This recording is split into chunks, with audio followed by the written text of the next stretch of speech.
চুলটা তো সবসময় ক্লিন রাখতেই হবে, ডেফিনেটলি সাথে সাথে স্ক্যাল্পের যত্নটাও নিতে হবে, কারণ আমাদের স্ক্যাল্পটাই যদি হেলদি না হয় তাহলে আসলে চুলটার গ্রোথ কিন্তু ঠিক মতো হবে না।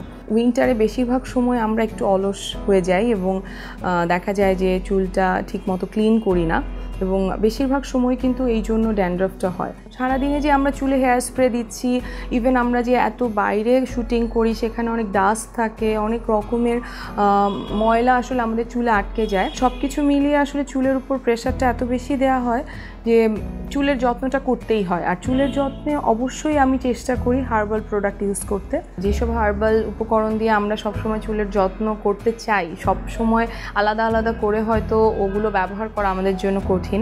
তো আমরা যদি কোনো একটা প্রোডাক্টের মধ্যে সেই সব উপকরণগুলো পাই কোনোভাবে, তাহলে অবশ্যই সেটা আমাদের জন্য অনেক উপকারী। এবং সাধারণ যে তেলগুলো থাকে সেটাতে কেমিক্যালের ব্যবহার অনেক বেশি থাকে, যেটা স্কিন এবং হেয়ার দুটোর জন্যই আসলে ক্ষতিকারক। আমরা সবসময় বলি যে অ্যাভয়েড করতে কেমিক্যালস। আমার মনে হয় যে চুলের যত্নে অবশ্যই হার্বাল প্রোডাক্ট ব্যবহার করা উচিত, তাহলে অনেকটা সময় বেঁচে যাবে এবং চুলটা হেলদি থাকবে।